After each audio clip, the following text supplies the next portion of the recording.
المساجد لله فلا تدعوا مع الله أحدا.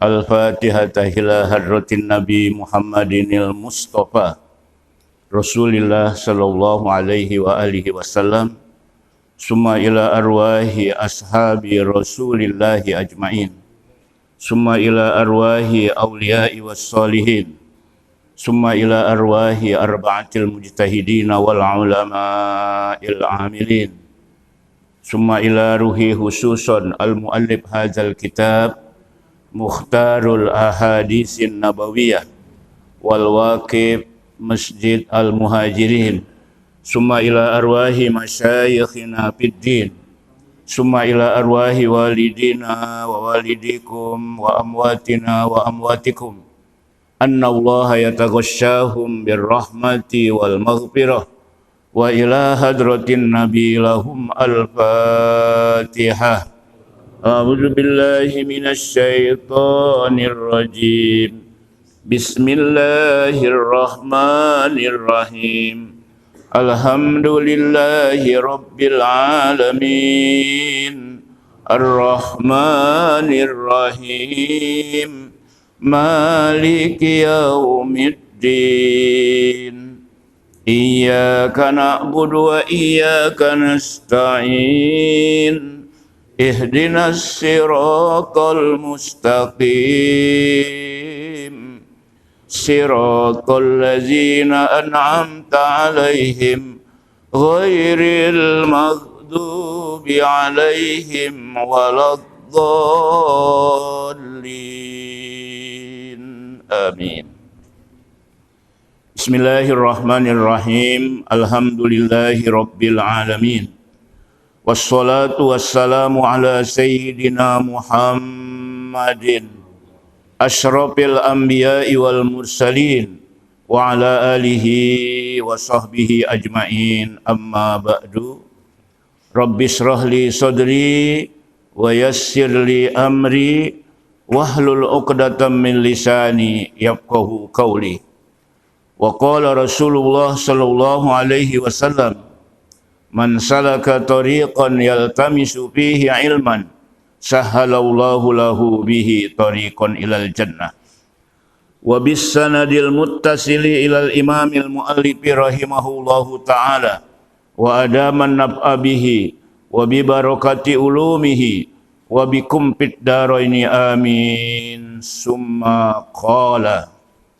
Hadis yang ke-326. Qala Rasulullah sallallahu alaihi wasallam, inna fil jannati hurafan yura zahiruha min batiniha. Shadaqa Rasulullah sallallahu alaihi wasallam. Hadirin hadirat, para bapak, para ibu, para kaula muda, remaja putra dan putri, jamaah Masjid Al-Muhajirin, jamaah salat subuh dan jamaah pengajian, yang mudah-mudahan kita yang hadir senantiasa diberikan kemudahan oleh Allah Subhanahu wa taala di dalam melaksanakan semua perintahnya dan meninggalkan semua larangannya. Pengajian kita membaca kitab Mukhtarul Ahadisin Nabawiyah, kumpulan dari hadis-hadis yang berkenaan dengan akhlakun karimah yang diajarkan oleh Rasulullah sallallahu alaihi wasallam. Hadis yang ke-326. Qala Rasulullah sallallahu alaihi wasallam, telah bersabda oleh Rasulullah sallallahu alaihi wasallam, inna fil jannati ghurafan. Sesungguhnya bahwa di sorga itu ada beberapa kamar. Ada beberapa kamar. Ada kamar tidur bersama bidadari. Ada kamar tidur Di sana nggak punya anak. Beberapa kamar itu tidak disebutkan berapa kamarnya. Kalau rumah kita yang hadir nih Bapak Ibu, kamarnya ada berapa? Tergantung. Nah kemudian kamar-kamar itu yura zahiruha. Bisa dilihat dari lahirnya, transparan, kelihatan. Ya. Pakai kaca barangkali ya. Kacanya kaca tembus pandang. Kemudian mimbatiniha, dilihat dari luarnya sampai ke dalamnya kelihatan. Jadi bidadari mandi bersama salah satu jamaah Al-Muhajirin, nggak tahu siapa, mungkin Pak Haji Abdul Somad, itu kelihatan. Oh semua, semuanya ya yang hadir. Jadi kelihatan transparan. Wa batinuha min zahiriha, dan yang dalamnya kelihatan luarnya. Waduh. Dan yang dalamnya kelihatan luarnya. Tapi di sana nggak ada masyarakat yang bertretekan ke sana kemari. Karena penghuninya ya orang-orang soleh semua. Nggak ada yang ngintip. Kemudian a'addahallahu ta'ala, telah menyediakan oleh Allah akan sorga itu, oleh Allah Ta'ala, sorga itu telah disediakan oleh Allah liman, terhadap siapa? Liman terhadap orang yang at'amat to'ama, suka memberi makan kepada orang lain. Suka memberi makan kepada orang lain. Apalagi sekarang banyak sekali kemiskinan yang kita lihat di jalan-jalan. Kalau di Jakarta mungkin tidak begitu nampak banyak, tapi di daerah-daerah, pedalaman-pedalaman banyak orang yang kekurangan. Lalu kita berusaha untuk memberi makan kepada mereka. Karena salah satu daripada haji mabrur, wa'at imut to'am, suka memberi makan kepada orang lain. Itu tanda hajinya haji mabrur. Yang pertama, thayyibul kalam. Orang yang haji mabrur, ngomongnya itu bagus, indah, menarik, nggak nyakitin. Itu orang yang tandanya haji mabrur. Yang kedua, wa'at imut to'am. Orang yang suka memberi makan kepada orang lain. Wa alanal kalama, dan penghuninya itu lembut kalau ngomong. Wa dan alana itu artinya lembut. Al kalam, ngomongannya lembut, enak. Kayak orang Jawa Solo. Tahu Solonya? Solo mana? Ketika ditanya atau ketika kakinya kepinjak nonton bola, Mas, non sewu, kalau tidak salah, kaki sampean berada di atas kaki saya. Padahal kakinya udah pedel. Begitu gak orang Jawa ngomongnya kadang-kadang? Non sewu. Kalau tidak salah, kaki sampean berada di atas kaki saya. Lagi nonton bola, rame, seru. Sampai kaki orang dipinjak. Kebetulan yang dipinjak orang Solo lagi, yang bahasanya halus, lembut. Ada nggak di sini orang Solo? Itu namanya alanal kalam, lembut. Kayak orang Sunda juga. Kalau Sunda lemes, di mana itu? Sunda sakit katanya. Udah ya. Kemudian wataba'as siyama, dan orang yang selalu beribadah puasa sunat. Ada yang puasanya itu puasa Nabi Daud, sehari puasa, sehari tidak, sehari puasa, sehari tidak. Ada yang puasanya di bulan Muharram. Bulan Muharram itu ada 4. Yang pertama Zulqa'dah, yang kedua Zulhijjah, yang ketiga Muharram, nah yang keempat bulan Rajab. Bulan-bulan Muharram itu disunatkan bagi kita berpuasa. Bulan Zulqa'dah sekarang ini tanggal berapa? Bulan Zulqa'dah, bulan Hafid. Kalau orang Betawi bilang bulan Hafid. Kenapa disebut bulan Hafid? Karena kejepit antara bulan Syawal dengan bulan Haji. Bulan Syawal banyak keluar duit lebaran. Kemudian nanti bulan Zulhijjah juga keluar duit. Bikin ketupat, semur daging, sayur paya. Jadi kejepit. Ada satu daerah, mungkin Jakarta dulu begitu, nggak mau dia hajatan bulan Hafid. Sial katanya.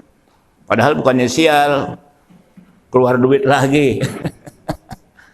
Nah, bulan Zulqa'dah itu disunatkan kita puasa.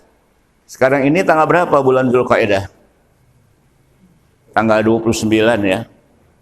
Tanggal 29. Besok hari Senin tanggal 1 Zulhijjah.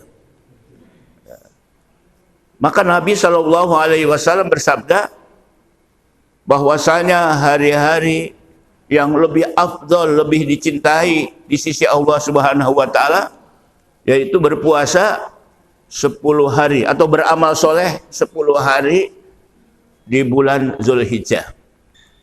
Di antaranya amal soleh 10 hari di bulan Zulhijjah yaitu puasa 9 hari dari tanggal 1 sampai tanggal 9. Kalau tidak mampu 2 hari, tanggal 8, tanggal 9. Kalau tanggal 8 Zulhijjah disebut hari apa? Hari Tarwiyah. Hari apa?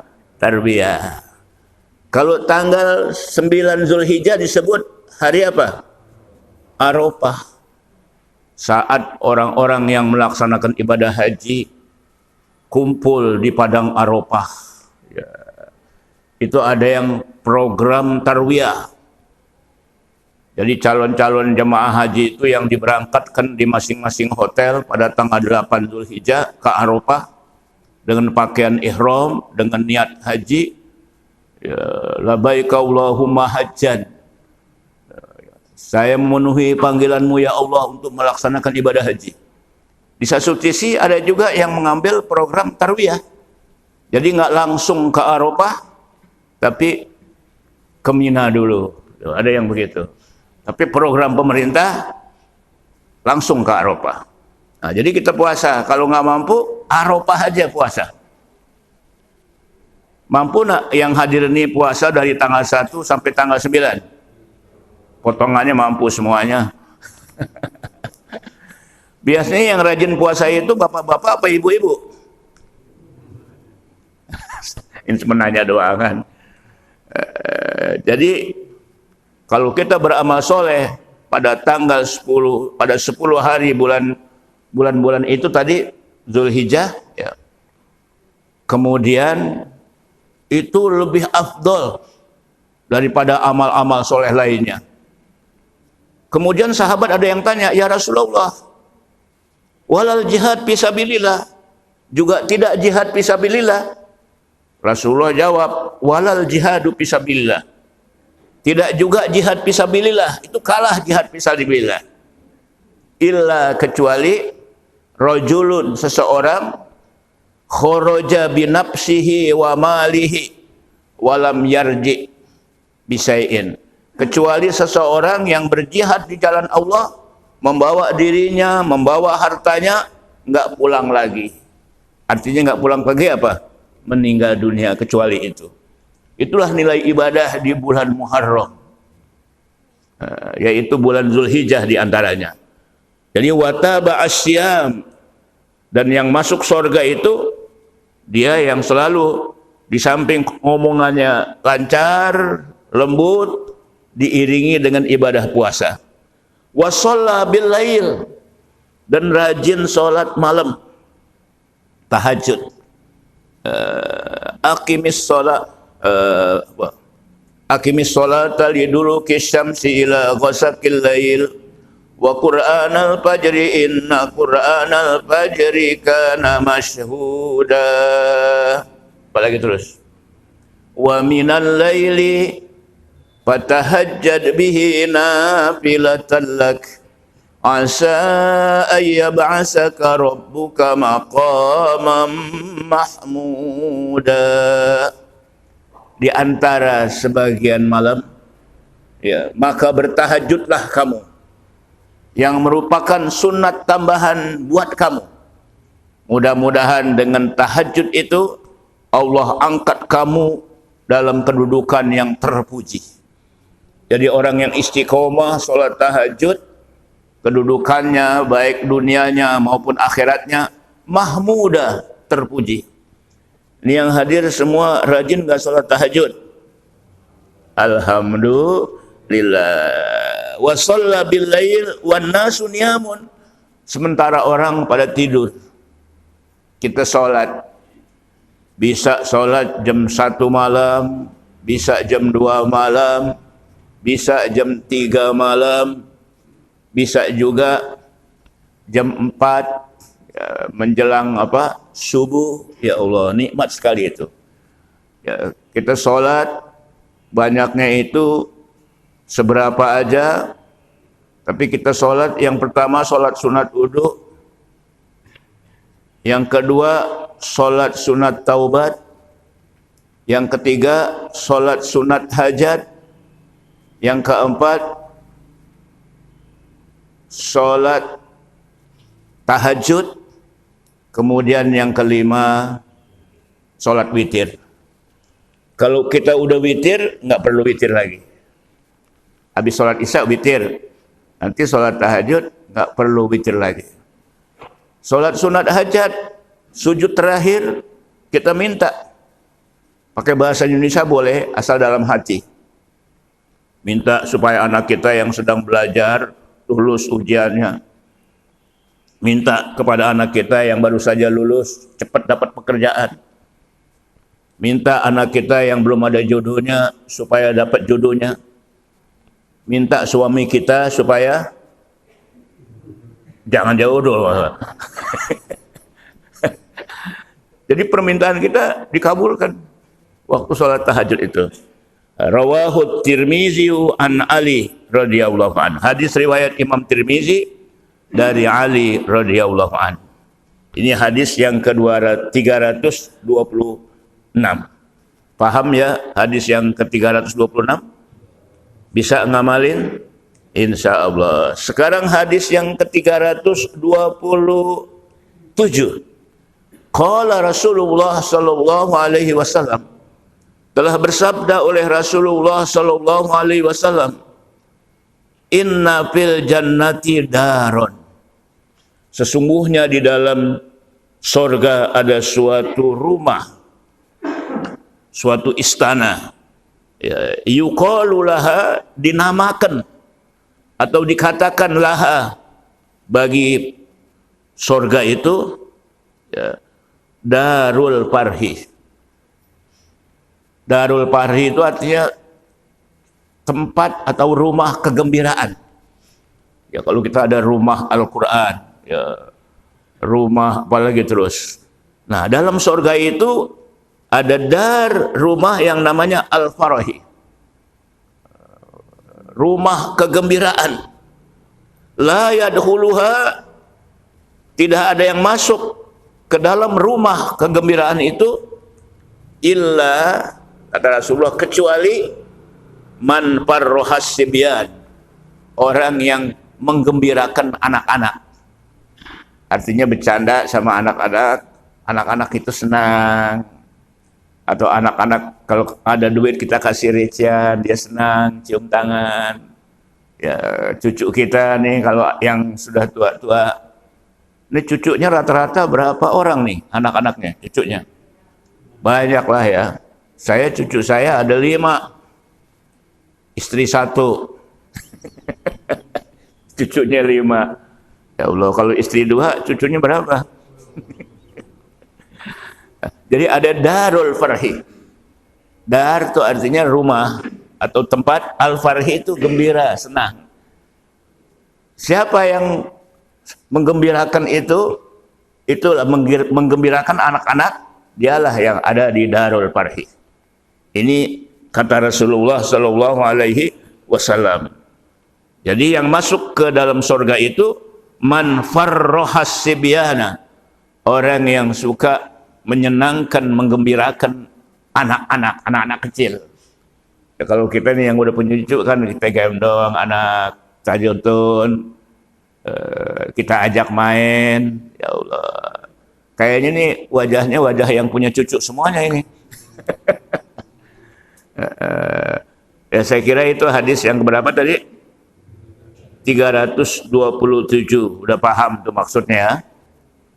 Sekarang hadis yang ke-328.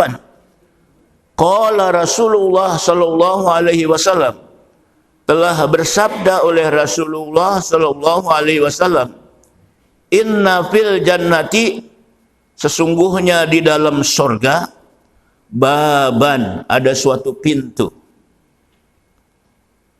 Yuqalu lahu, disebut atau dikatakan pintunya itu, bagi pintu itu namanya ad-duha, pintu ad-duha. Tadi ada namanya rumah kegembiraan dalam surga. Kemudian ada pintu ad-duha. Siapa yang masuk ke pintu ad-duha ini? Kita udah paham. Orang yang rajin sholat duha. Masya Allah. Fa iza kana yaumul qiyamati, maka apabila adalah hari kiamat, nada munadin, ada seruan yang menyeru. Nada, seruan, munadin yang menyeru. Ada seruan yang menyeru, panggilan yang menyeru. Apa kata panggilan itu?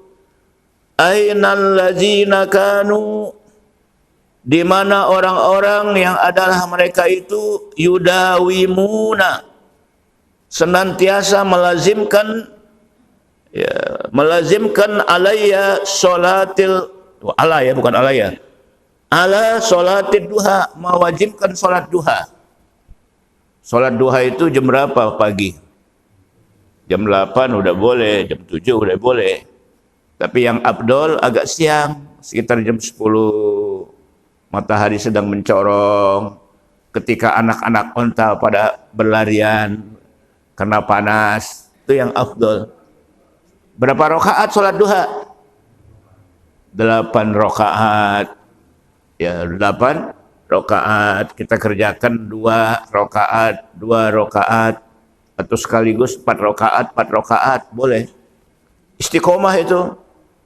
Insya Allah rezekinya, rezeki kita, rezeki anak kita akan diberikan oleh Allah Subhanahu wa taala.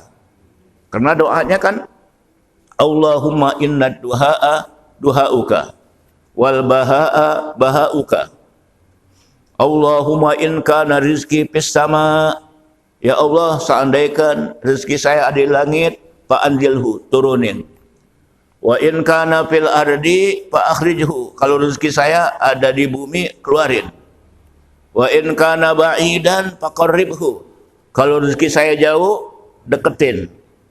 Wa in kana mu'assiran fayassirhu, kalau rezeki saya susah, gampangin.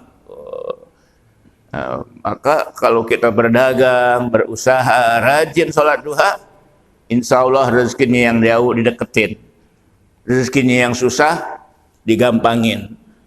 Atau ibu-ibu di rumah sholat duha, sementara bapak-bapak berusaha ya dalam kehidupan sebagai pedagang, sebagai direktur, sebagai pemimpin perusahaan, pedagang kecil, pedagang besar. Ibu-ibu sholat duha biar suaminya cari duit gampang. Amin ya rabbal alamin. Kemudian selanjutnya, haza babukum, ini pintu duha adalah pintu kamu.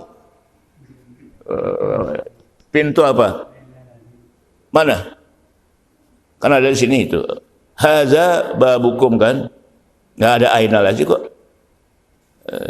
Jadi kan kanu yudawimuna ala sholatid duha. Mereka itu orang-orang yang mendawamkan ya sholat duha. Kemudian kata suara itu, haza babukum, ini pintu kamu. Namanya pintu apa?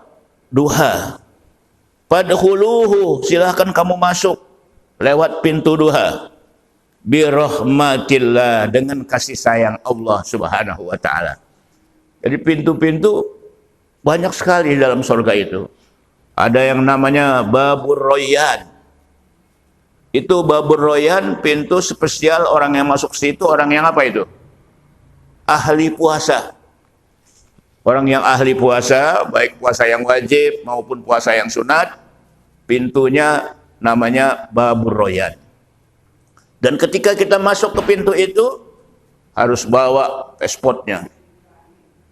Ya, kemudian ada HP, nomornya juga jelas. Berapa nomornya?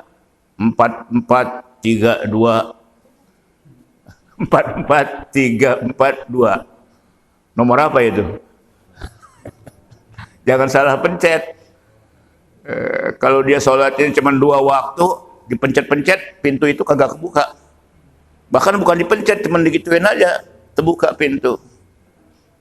Langsung disambut oleh bidadari yang cantik-cantik. Yang masuk pertama Pak Haji Abdul Somad.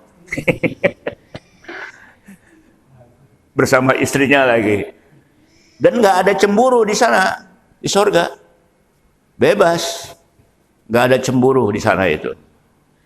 Bahkan ketika dia suami istri bersama bidadari di istana dalam sorga. Kemudian lagi rebah-rebahan gelar permadani. Berbagai macam makanan, buah-buahan. Pengen makan durian. Tiba-tiba cabangnya durian itu bawain durian turun. Sampai di situ langsung udah dipetik. Terus langsung terbuka tuh durian. Duriannya durian montong lagi.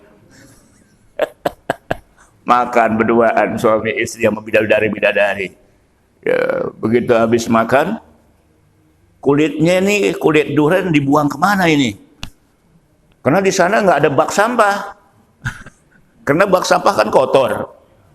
Ya, toilet juga nggak ada di sana. Toilet kan kotor. Jadi buangnya kemana? Begitu dibuang oleh penghuni surga, ke neraka. Orang neraka ketiban kulit durian tajam-tajam. Wah, siapa yang ini baru dugaan, ya enggak? Sebab kenikmatan di surga itu tidak bisa dirasakan oleh pendengaran kita, ya, mata kita, lidah kita, nggak bisa. Mala ainun ra'at wala uzunun sami'at. Mata belum pernah memandang keindahan surga itu, dan belum pernah telinga mendengar suara-suara musik, nyanyian dalam surga itu, keindahannya. Kemudian belum pernah mata melihat itu di sana. Kenikmatannya luar biasa. Itu 99 rahmat. Kalau di dunia ini kita dikasih hanya 1. Karena rahmat itu ada 100. Satu rahmat diberikan kepada penghuni dunia ini, kita ini. Satu rahmat aja begitu enaknya. Bagaimana 99 rahmat?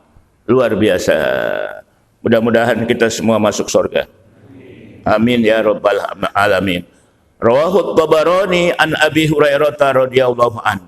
Hadis riwayat Imam Tabrani dari Abu Hurairah radhiyallahu an. Baik, sekarang kita lanjutkan hadis yang berikutnya. Ini agak panjang. Tapi kan belum jam 6 ya. Sampai jam 6 ya, setuju ya? Ya. Hadis yang ke-329. Qala Rasulullah sallallahu alaihi wasallam, telah bersabda oleh Rasulullah sallallahu alaihi wasallam, innal abda, sesungguhnya seorang hamba, iza wudi'a fi qabrihi, apabila dimasukkan ke dalam kuburnya dan diletakkan di dalam kuburnya. Jadi jenazah dibawa dari rumah, diiringi oleh teman-teman sejawat, saudara-saudara, sampai ke tempat pemakaman. Lalu ada yang nanggapin dari dalam lubang kubur, kemudian yang di atas nyerahin, lalu dimasukkan ke dalam liang lahat, mukanya dibuka, kemudian diazanin, di kampung kan begitu, dia apa? Diazanin, setelah itu ditutup, diganjal sama bola-bola tanah, kemudian ditutup, dihadapkan ke kiblat, kemudian diuruk. Ya, semua menyaksikan pengantar-pengantar jenazah kita, ya, saudara kita, anak kita. Ya. Kemudian setelah itu ditanam, kemudian diinjak-injak. Sunatnya kemudian di atas kuburan itu disiram air dari depan kepala ke kaki, dari kaki ke belakang, dan seterusnya. Setelah itu pengantar jenazah pulang. Nah kemudian watawalla anhu ashabuhu, dan setelah dia ditanam di kuburan itu, lalu orang-orang yang mengantarnya pada pulang, teman-temannya pulang, saudaranya pulang. Hatta innahu yasma'u qur'ani alihim, sehingga ketika pulang tuh jalan, innahu yasma'u, bahwasanya ia yang di alam kubur mendengar qur'ani alihim, tindakan daripada sendal-sendal. Ya, sendal-sendal kan kalau kita langkah kan berbunyi itu didengar oleh orang yang ada dalam kubur itu, yang meninggal itu. Ini dalam hadis ini. Jadi dia mendengar langkah-langkah orang yang pada pulang itu. Atahu malakani, saat itu datang dua malaikat yang kita kenal dengan malaikat apa? Munkar, Nakir. Kemudian setelah dia malaikat itu datang kepadanya, payuk idanihi, maka kedua malaikat itu mendudukkan orang yang meninggal itu. Alam arwah ini, alam-alam arwah, supaya dia suruh duduk. Fayakulani lahu, maka kedua malaikat itu berkata kepada mayat itu, ya, kepada mayat itu. Apa kata malaikat itu? Dua malaikat, ma kunta taqul, apa pendapat kamu bi hadzal rajul, terhadap orang ini Muhammad sallallahu alaihi wasallam. Maksudnya orang ini Nabi Muhammad sallallahu alaihi wasallam. Apa pendapatmu tentang orang ini? Hadzal rajul, tentang laki-laki ini. Kata dua malaikat itu. Kemudian fa ammal mu'minu, adapun kalau yang meninggal itu orang yang beriman, jamaah Masjid Al-Muhajirin ini, kalau jenazah itu jamaah Masjid Al-Muhajirin, orang yang beriman, fayaqul, dia menjawab. Apa katanya? Annahu Abdullah, bahwa Muhammad itu adalah hamba Allah, wa rasuluhu, dan utusan Allah. Fayuqal, lalu ada suara, unzur ila maq'adika minan nar. Hai mayat, coba lihat tempatmu itu di dalam neraka, katanya suara itu. Tapi qad abdalakaulahu bihi, sesungguhnya Allah sudah ganti tempatmu dalam neraka itu, maq'adan, suatu tempat, minal jannah, di surga. Tadinya dia sudah ditentukan ada di neraka, tapi karena bisa menjawab, lalu tempatnya diganti menjadi tempat apa? Surga. Fayarahuma, lalu si mayat itu melihat malaikat itu, dua malaikat itu, jami'an, semuanya dilihat. Ini alamnya alam arwah nih. Kemudian wayubsahu, dan diperluas. Wayubsahu itu artinya dan diperluas, ya, lahu fi qabrihi, baginya di kuburnya. Kan kuburan sempit, tapi diperluas kuburan itu. Diperluasnya bagaimana? Sab'una zira'an, menjadi 70 kali lipat, 70 depa. Jadi 70 begini meter, 1 meter. Jadi 70 meter, dia luas. Oh, tadinya sempit jadi apa? Jadi luas. Kemudian yang berikutnya, wa yumla'u alaihi, Dan kuburnya itu yang luas itu diisi atasnya khadiron, pohon-pohon yang hijau, pohon-pohon tanaman yang macam-macam, indah sekali. Ada pohon anggur, ada pohon korma, ada pohon apel, kemudian ada pohon belimbing. Kalau yang tukang siri, ada pohon siri, pengen nyiri juga bisa itu ibu-ibu. Jadi ada pohon-pohonan indah sekali, bunga-bunga yang beraneka warna. Ila yaumi yub'asun, sampai hari dibangkit manusia. Jadi kita ini akan dibangkit kembali. Makanya di dalam Al-Quran surat Yasin kan disebutkan, ya wailana man ba'asana min marqadina haza ma wa'ada ar-rahman wa sadaqal mursalun. Orang-orang kafir pada waktu dibangkit itu di hari kiamat dari kuburnya, mereka mengatakan, aduh celaka, ya wailana man ba'asana min marqadina, siapa yang membangkitkan kami dari kubur kami? Haza ma wa'ada rasul, inilah janji Rasul. Waktu di dunia, ustadz-ustadz, kiai-kiai sudah menyampaikannya bahwa nanti ada hari bangkit di hari kiamat. Wasadaqal mursalun, kalau begitu para rasul benar. Jadi pada waktu itu dia baru mengakui, oh kalau begitu ustadz benar, kiai benar, Pak Haji Abdul Somad benar. Sudah disampaikan nanti ada bangkit dari apa? Dari kubur semuanya ini. Itu kata orang-orang apa? Orang-orang kafir. Nah, kemudian yang berikutnya disebutkan lagi dalam hadis ini, ya, wa ammal kafiru, adapun orang-orang kafir, awil munafik, atau orang munafik, ya, fayuqalu lahu, dikatakan kepadanya di alam kubur. Apa kata malaikat? Dua malaikat kepada orang munafik itu, ma kunta taqulu fi hadzal rajul, bagaimana menurut pendapatmu tentang orang ini? Orang ini maksudnya Nabi Muhammad sallallahu alaihi wasallam. Fayaqul, kata orang kafir itu, la adri, saya enggak tahu siapa orang ini. Dia enggak kenal Nabi Muhammad, enggak pernah ngaji seumur hidupnya. Tapi ngakunya Islam, KTP-nya Islam. Ya, ngaji enggak pernah, rumahnya dekat masjid, dekat ke masjid, kagak pernah ke masjid. Ada enggak orang yang begitu? Di mana? La adri, saya enggak tahu. Dia bilang begitu. Wa kuntu aqul bihi yaqulun nas, cuma saya berpendapat apa kata orang-orang aja. Dia bilang begitu jawabannya. Kamu kenal enggak siapa ini? Saya enggak tahu, cuman yang saya tahu apa kata orang-orang aja, katanya. Katanya, begitu jawabannya. Pakai bahasa apa itu? Tergantung, apa pakai bahasa Arab? Tergantung sukunya. Kalau jawabnya pakai bahasa sukunya orang Jawa kebetulan. Ketika ditanya, jawabannya enggak tahu apa artinya, bahasa Jawanya. Bahasa Jawa ini enggak tahu apa sih? Boten ngertos.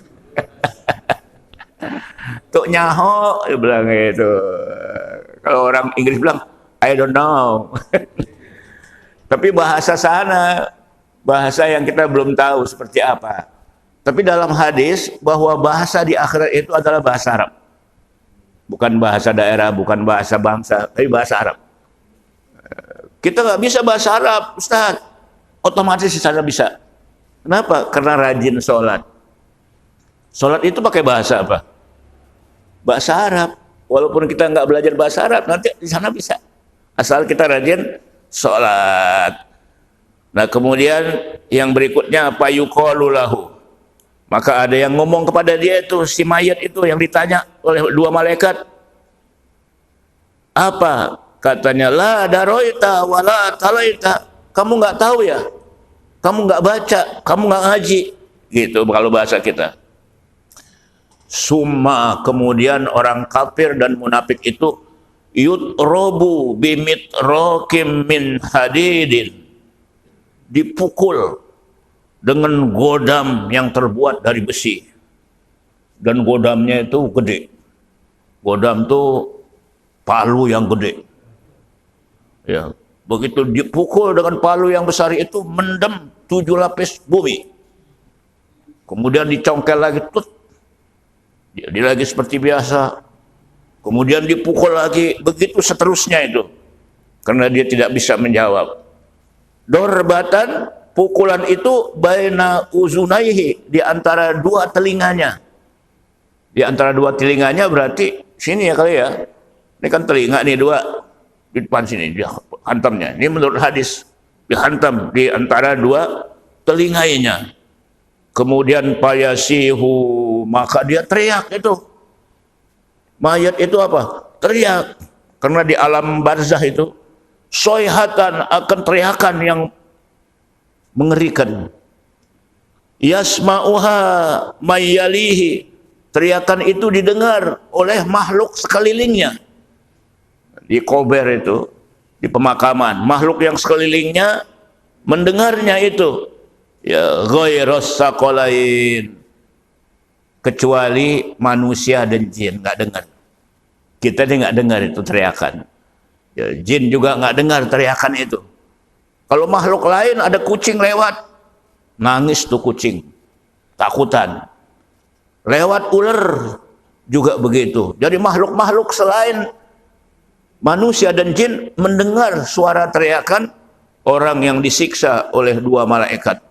Karena dia kafir, munafik, orang yang ahli maksiat. Hatta sehingga takhtalifu adla'uhu, tulang belulangnya hancur berantakan. Karena dipukul dengan pukulan yang sangat dahsyat. Hancur berantakan. Dan orangnya juga digedein. Nggak kecil-kecil begini kalau di dunia. Di sana gede nanti. Kayak raksasa gitu. Supaya enak disiksanya. Karena gede. Nah, inilah hadis Nabi SAW. Rawahul Bukhari wa Muslim. Hadis diriwayatkan oleh Imam Bukhari dan Imam Muslim. Kira-kira paham hadis ini yang saya sampaikan? Menambah takut kita kepada Allah. Dengan menambah takut kita kepada Allah, rajinlah kita beribadah.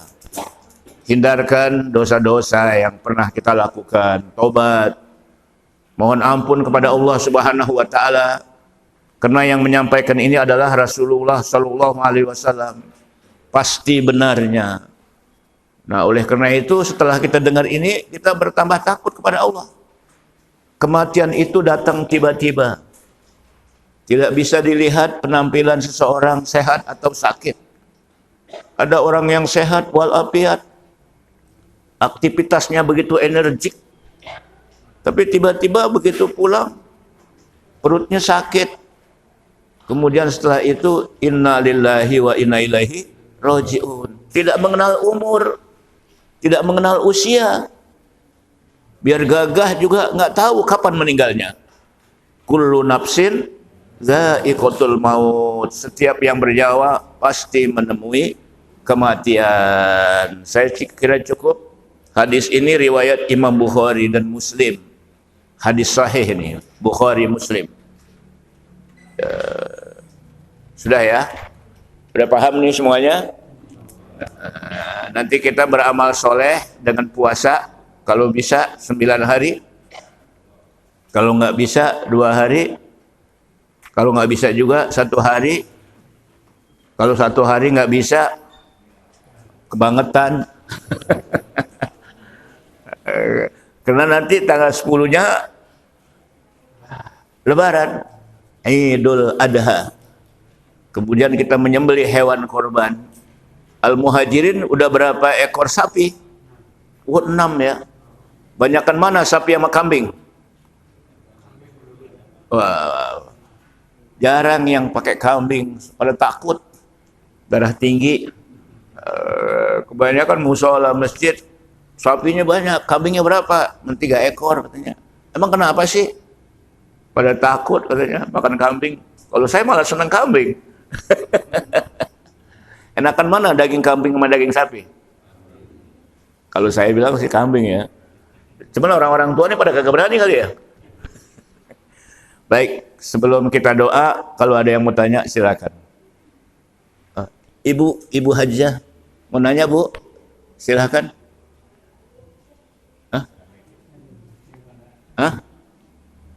Nggak kedengeran ya?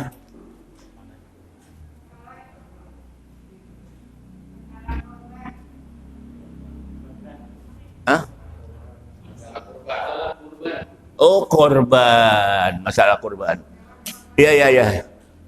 Dalam Al-Quran, surat,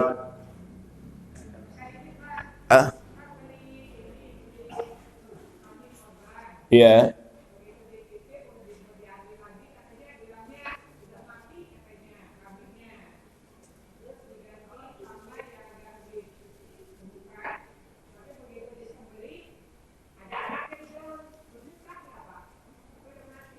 Oh iya. Jadi pada dasarnya hewan korban itu kalau kambing yang sehat walafiat umurnya bisa setahun lebih atau 2 tahun. Nah kemudian kalau dia mati itu sudah kehendak, kita nggak bisa berbuat apa-apa kecuali diganti. Nah tiba-tiba begitu diganti ternyata dia bunting. Bunting sehat kan ya, kambing. Kemudian disembelih. Anaknya hidup nggak itu? Oh, boleh dimakan itu nggak apa-apa. Sah, sah korbannya. Sah korbannya. Karena persyaratan korban itu kan kambingnya sehat, umurnya setahun lebih, nggak cacat. Emang kalau hamil cacat nggak itu orang hamil? Enggak, normal. Itu sah. Sah, korbannya sah. Yang nggak boleh kalau kambing itu cacat. Misalnya pincang, matanya sebelah nggak ngelihat. Atau batuk melulu karena sakit. Penyakit apa namanya kambing. Jadi karena kambingnya sehat tadi, walaupun dia ada anaknya di dalam, anaknya mati kan begitu sembelih ya. Itu boleh dimakan. Dan itu hukumnya sah. Korban itu hukumnya sunnah. Sunnah muakkadah. Kecuali kalau nazar. Berjanji dia mau korban tahun ini. Seekor kambing, seekor sapi. Begitu sampai waktunya, wajib dia berkorban. Kenapa? Karena nazar. Tapi kalau enggak nazar, dan dia ini kambing saya mau korban sunat. Sunat muakkadah. Ya sunat. Kemudian dagingnya itu dibagi 3. Sepertiga untuk keluarga, sepertiga untuk makan, sepertiga untuk masyarakat. Tapi yang lebih bagus memang yang korban tuh boleh makan, nggak apa-apa, kambing sunat. Kemudian dibagikan kepada fakir miskin. Ini agak manjang. Kulitnya itu sapi atau kambing bagaimana? Apa dijual, apa dibagi-bagi? Kulitnya dijual apa dibagi-bagi? Ini kan dilematis. Kalau kulitnya dijual, katanya daging korban nggak boleh dijual. Ya, kalau kulitnya bagi-bagi, siapa yang doyan kulit? Dibuang ya, juga sayang. Jadi boleh dijual. Menurut Imam Abu Hanifah boleh. Diberikan kepada saya atau kepada siapa gitu. Kemudian dia jual bagian dia, boleh. Kenapa? Kalau nggak dijual mau diapain? Mau bikin beduk. Mau bikin kerupuk kulit. Jadi cara berpikirnya itu harus luas. Tentang daging korban yang sudah diberikan kepada kita, kita jual boleh. Gak apa-apa, kulit kambing atau kulit sapi. Jadi jawabannya tadi itu Bu. Ya, sah korbannya Bu. Udah ya. Ada lagi yang lain? Masalah korban. Baik, kalau nggak ada, berarti semua udah pada paham. tinggal mengamalkan dalam hidup dan kehidupan kita sehari-hari. Apa yang saya sampaikan, bila ada kekeliruan, kesalahan, itu memang salah saya sendiri. Dan bila itu benar, semata-mata dari Allah Subhanahu wa Ta'ala. Akhirnya, marilah kita berdoa agar kita mendapat ilmu yang bermanfaat, agar kita kuat mengisi hari-hari menjelang Idul Adha untuk sholat ibadah sunat, puasa sunat, dan ibadah-ibadah yang lainnya. Bismillahirrahmanirrahim. Alhamdulillahirabbil alamin. Allahumma shalli ala sayyidina Muhammad wa ala ali sayyidina Muhammad. Rabbana anfa'na bima 'allamtana. Rabbi 'allimna allazi yanfa'una. Rabbi faqihna wa faqih ahlana wa qarabatin lana fi dinina ma'a ahlil kutri unsa wa zakar. Wa sallallahu ala sayyidina Muhammad wa alihi wa sahbihi wasallam. Walhamdulillahi rabbil alamin. Terima kasih, mohon maaf. Sampai ketemu lagi sebulan yang akan datang, Ahad ketiga. Wallahul muwaffiq ila aqwamit thoriq. Wassalamualaikum warahmatullahi wabarakatuh. وأن المساجد لله فلا تدعوا